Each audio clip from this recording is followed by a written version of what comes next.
बिस्मिल्लाहिर्रहमानिर्रहीम। आज हम एंजाइम्स का इंट्रोडक्शन पढ़ेंगे।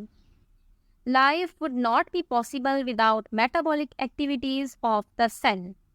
हमारे अंदर जो मेटाबॉलिक एक्टिविटीज़ हो रही हैं उनके बगैर लाइफ पॉसिबल नहीं है। मेटाबॉलिक एक्टिविटीज़ क्या होती हैं?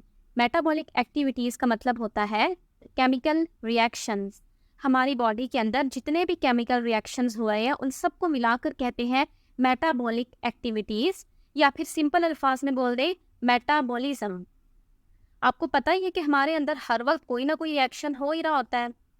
हम खाना खाते हैं, वो खाना ब्रेक होता है, ये ब्रेक होने का रिएक्शन हो गया। वो ब्रेक हुआ हुआ खाना जब सेल के अंदर जाता है तो वहाँ पे वो छोटे छोटे मॉलिक्यूल्स आपस में मिल के बड़ा मॉलिक्यूल बना लेते हैं, तो ये एक मॉलिक्यूल के बनने का रिएक्शन हो गया। हमें एनर्जी चाहिए होती है, हमारी बॉडी के अंदर ऐसे रिएक्शन होते हैं जो एनर्जी प्रोवाइड करते हैं हमें।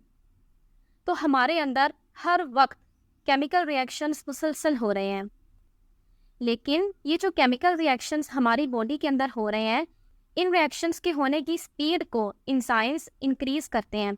अगर एंजाइम ना होते तो ये रिएक्शन इतने स्लो होते कि हम जिंदा नहीं रह पाते, लाइफ एग्जिस्ट ही ना करती। एक रिएक्शन को होने के लिए कोई सालों लग जाते, लेकिन एंजाइम की मदद से वही सालों वाला काम 1 सेकंड से भी कम टाइम में हो जाता है। तो ये है एंजाइम का मेन काम कि रिएक्शन को इंक्रीज करना। This in turn is dependent upon the catalytic molecules called the enzymes. कि हमारे जो भी मेटाबॉलिक एक्टिविटीज़ यानी कि रिएक्शन है हमारी बॉडी के अंदर, वो सारे कैटालिटिक मॉलिक्यूल्स जिनको एंजाइम कहते हैं उनके ऊपर डिपेंड करते हैं, यानी कि उनकी वजह से ही होते हैं, उनकी वजह से पॉसिबल होते हैं सारे रिएक्शंस। एंजाइम को कैटालिटिक मॉलिक्यूल्स कहते होते हैं। कैटालिस्ट एक ऐसी चीज़ होती है जो किसी रिएक्शन को तेज़ कर दे, लेकिन हमारे अंदर, हम लिविंग ऑर्गेनिज्म के अंदर जो कैटालिस्ट पाए जाते हैं उनको बायो कैटालिस्ट भी कहते हैं, या सिंपल अल्फाज में कहते हैं एंजाइम्स। लेकिन लेबॉर्ट्री के अंदर जो साइंसदान मॉलिक्यूल्स यूज़ करते हैं किसी रिएक्शन को तेज़ करने के लिए, उनको हम कैटालिस्ट ही कहते हैं। Without enzymes the dynamic steady state of the cell would cease to exist. Cease to exist का मतलब होता है कम टू एन एंड, यानी ख़त्म हो जाती।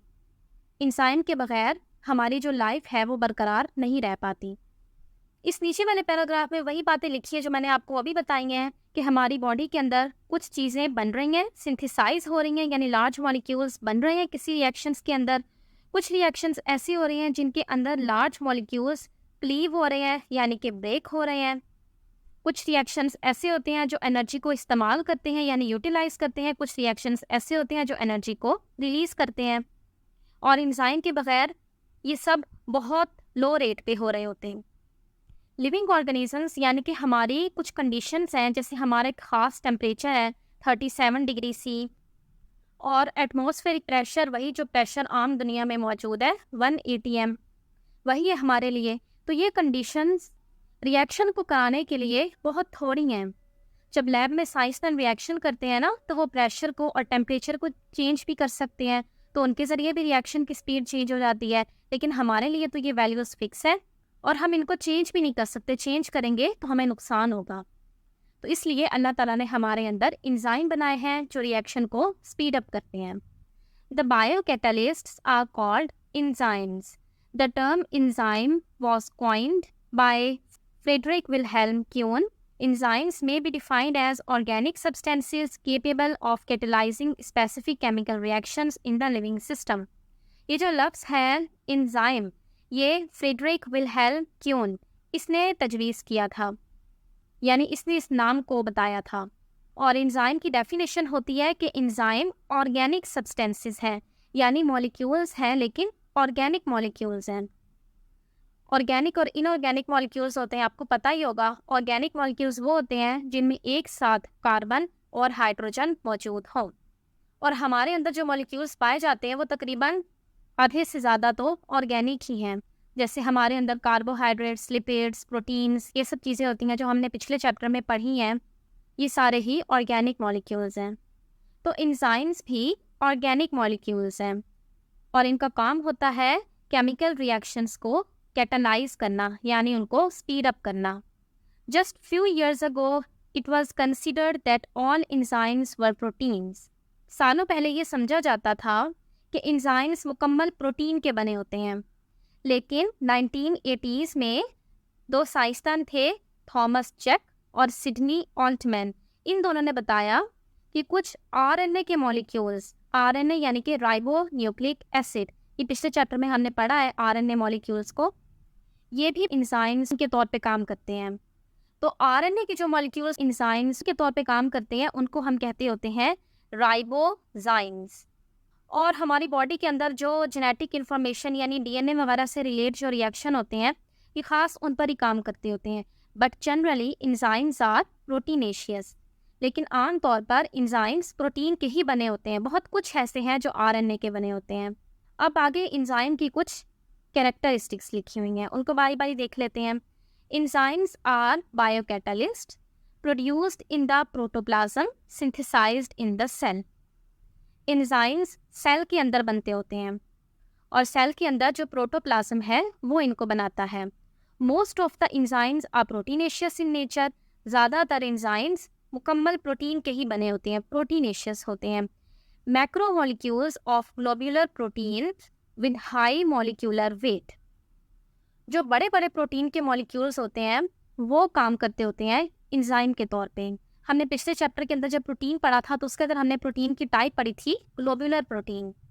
ग्लोबुलर प्रोटीन प्रोटीन का एक बड़ा मॉलिक्यूल होता है, इसके अंदर बहुत सारे अमीनो एसिड्स होते हैं और वो अमीनो एसिड की जो चेन्स होती हैं ना वो बेंड, ट्विस्ट और फोल्ड होके एक 3 डायमेंशनल स्ट्रक्चर बना लेती हैं। और एंजाइम्स का मॉलिक्यूलर वेट भी ज़्यादा होता है क्योंकि ये बड़े मॉलिक्यूल है, इनके अंदर ज़्यादा अमीनो एसिड्स होते हैं।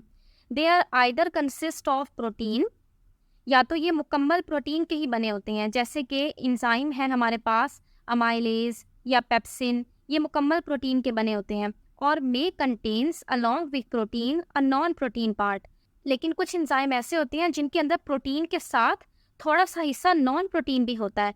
उसकी एग्जांपल यहाँ लिखी हुई है एसिटाइल CoA। CoA मतलब कोएंजाइम। एसिटाइल कोएंजाइम ये एक एंजाइम है, इसके अंदर प्रोटीन के साथ नॉन प्रोटीन पार्ट भी होता है थोड़ा सा। Enzyme act within the cell where they have produced called endoenzymes. जिस सेल के अंदर एंजाइम बना है अगर वो उसी सेल के अंदर एक्ट कर रहा है, काम कर रहा है, तो हम उसको कहते हैं endoenzyme. And the enzyme which acts outside the cell called एक्सोएंजाइम्स।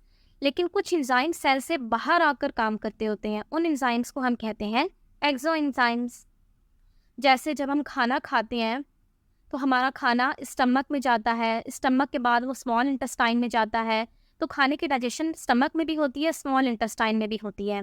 और ये स्टमक और स्मॉल इंटेस्टाइन कोई सेल नहीं है, ये तो बैग लाइक स्ट्रक्चर्स हैं। इनके अंदर एंजाइम खाने पर एक्ट कर रहे होते हैं मुसलसल। तो यहाँ डाइजेशन में जो एंजाइम इस्तेमाल हो रहे हैं ये एक्सो एंजाइम होते हैं क्योंकि ये सेल से बाहर आके काम कर रहे हैं। They are specific in nature and function. Enzyme बिल्कुल स्पेसिफिक होते हैं। स्पेसिफिक का मतलब होता है खास, यानी एंजाइम अपने खास सबस्ट्रेट। देखिए रिएक्शन से जो पहले की चीज़ें होती हैं उनको हम कहते हैं रिएक्टेंट, और जो रिएक्शन के बाद बनती हैं उनको हम कहते हैं प्रोडक्ट। एंजाइम रिएक्टेंट पे काम करता होता है और उसको प्रोडक्ट में कन्वर्ट कर देता होता है, ऐसा ही है ना। इसी रिएक्टेंट को हम जब एंजाइम के साथ जोड़ेंगे ना कि एंजाइम रिएक्टेंट पे काम कर रहा है, तो हम इस रिएक्टेंट को बोलते हैं सबस्ट्रेट। एंजाइम अपने सबस्ट्रेट पे काम करता होता है। एंजाइम स्पेसिफिक होते हैं, इसका मतलब ये है कि हर एंजाइम सिर्फ अपने ही सबस्ट्रेट पे काम करता होता है। हर मुख्तलिफ सबस्ट्रेट के लिए यानी मुख्तलिफ रिएक्टेंट्स के लिए मुख्तलिफ एंजाइम होते हैं। एंजाइम अपने काम करने में बहुत स्पेसिफिक होते हैं, वो किसी और मॉलिक्यूल पे काम नहीं करते होते। They are much greater in size than the substrate.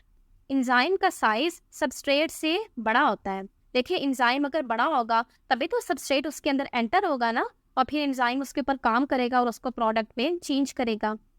They have particular sites to react with substrate. These sites are called active site. Enzyme के अंदर जगह होती है जहाँ पे जो सबस्ट्रेट है वो आकर अटैच होता है, उस जगह को कहते हैं active site. Enzyme activity can be accelerated by certain ions और सॉल्ट्स कॉल्ड एक्टिवेटर्स। एंजाइम का काम होता है रिएक्शन को तेज करना।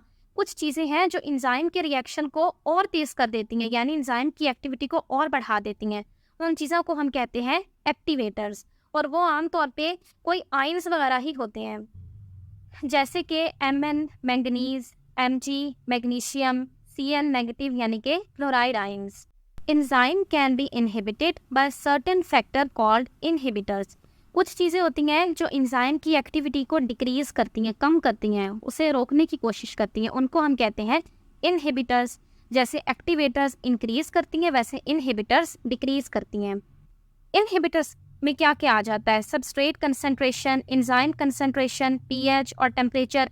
ये चीज़ें हम आगे जाके डिस्कस करेंगे कि ये कैसे एंजाइम की एक्टिविटी को इनहिबिट करती हैं। They are sensitive, that is they work at specific pH. Enzyme बहुत सेंसिटिव होते हैं, अगर पीएच चेंज हो जाए उनकी तो उनको नुकसान पहुंच सकता है, वो अपना सही काम नहीं परफॉर्म कर पाते। They remain chemically unchanged during and after the chemical reactions. Enzyme को कोई फ़र्क नहीं पड़ता होता केमिकल रिएक्शन में। हमारे पास एंजाइम है, सबस्ट्रेट उसमें आके एंटर होगा, एंजाइम उसको चेंज कर देगा प्रोडक्ट में और उसको बाहर निकाल देगा, और एंजाइम खुद वैसा का वैसा ही रहेगा। एंजाइम चेंज नहीं होता केमिकल रिएक्शन में, इसलिए एक एंजाइम बार बार दोबारा भी यूज़ हो सकता है। अस्सलामु अलैकुम।